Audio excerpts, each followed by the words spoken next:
हाल ही में यूपीएससी ने एक नोटिफिकेशन इशू किया जिसमें देश के सीनियर लेवल के कुछ पोस्ट को लेटरल एंट्री से फिल करने की बात की गई थी। इस नोटिफिकेशन ने भारत में एक गहरे विवाद को जन्म दिया, जिसके पश्चात यूपीएससी ने इस नोटिफिकेशन को कैंसिल कर दिया।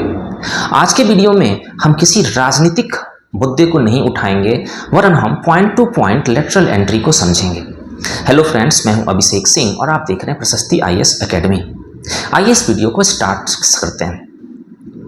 संविधान के अनुसार राष्ट्रपति देश के प्रथम नागरिक होते हैं तथा राष्ट्रपति के नाम से ही देश का शासन चलाया जाता है। देश के शासन को चलाने के लिए राष्ट्रपति अलग अलग मंत्रियों को अपॉइंट करते हैं। ये मंत्री सामान्यतः उस पार्टी के सदस्य होते हैं जिनका लोकसभा में बहुमत होता है। ये मंत्री देश के लिए पॉलिसी मेकिंग और पॉलिसी एग्जीक्यूशन का काम करते हैं।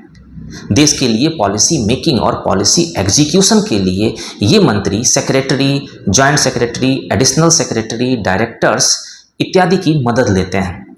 ये secretary, joint secretary, additional secretary, directors इत्यादि वे व्यक्ति होते हैं जिनके पास एक लंबा वर्क एक्सपीरियंस होता है। साथ ही ये सब्जेक्ट एक्सपर्ट होते हैं तथा किसी न किसी प्रतिष्ठित एग्जाम को पास करके यहाँ पहुँचे हुए होते हैं। ऐसे पदों पर किसे अपॉइंट किया जाएगा, इसके विषय में संविधान में कोई प्रावधान नहीं किया गया है, लेकिन सामान्यतः एक परंपरा बनी हुई है कि वे व्यक्ति जो senior IAS, IPS, IFS officers हैं, उन्हें ही इस पद पर नियुक्त किया जाएगा। इनके विषय में ऐसा माना जाता है कि ये देश की सबसे प्रतिष्ठित परीक्षा यूपीएससी को पास करके यहाँ पहुँचे होते हैं। इनके पास एक लंबा एडमिनिस्ट्रेटिव वर्क एक्सपीरियंस होता है, साथ ही ये एक्सपर्ट भी होते हैं। लेकिन समय समय पर ऐसे व्यक्तियों को भी ऐसे पदों पर अपॉइंट कर दिया जाता है जिनके पास वर्क एक्सपीरियंस तो होता है, उनके पास वो सब्जेक्ट एक्सपर्ट भी होते हैं, लेकिन वो किसी प्रतिष्ठित परीक्षा को पास करके यहाँ पहुँचे हुए नहीं होते हैं। अगर ऐसे किसी व्यक्ति को इस पोस्ट पर अपॉइंट कर दिया जाता है तो उसे ही लेटरल एंट्री कहा जाता है। आज तक बहुत सारे व्यक्तियों को लेटरल एंट्री के माध्यम से ऐसे पद पर अपॉइंट किया जा चुका है, लेकिन कुछ नाम बहुत फेमस हैं, जैसे मनमोहन सिंह। मनमोहन सिंह को 1976 में फिनेंस सेक्रेटरी बनाया गया। दूसरा नाम है विमल जालान।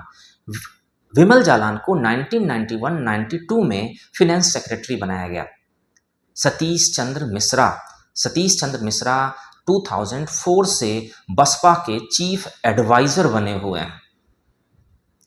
ऐसे लोगों को जिनको एक खास प्रक्रिया से अपॉइंट नहीं किया जाता है, जिनके पास वर्क एक्सपीरियंस तो होती है, जिनके पास जो एक्सपर्ट भी होते हैं, परंतु उन्होंने किसी एग्ज़ाम को क्वालिफाई नहीं किया है, अगर उन लोगों को अपॉइंट किया जाता है तो उसे ही हम लेटरल एंट्री कहते हैं। इस लेटरल एंट्री के अपने दोष भी हैं। हो सकता है कि सरकार इसके माध्यम से अपनी पसंद के किसी व्यक्ति को अपॉइंट कर दे, इससे करप्शन फैलने का अंदेशा भी होता है।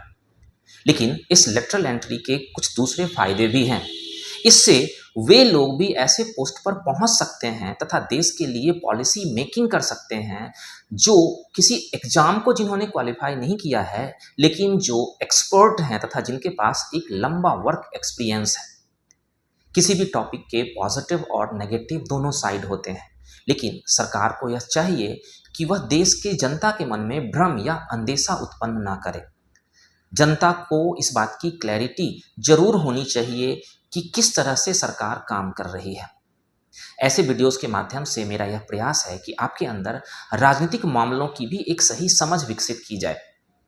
ऐसे वीडियोस आपको मिलते रहें, इसके लिए हमारे चैनल को लाइक और सब्सक्राइब अवश्य करें। Thank you.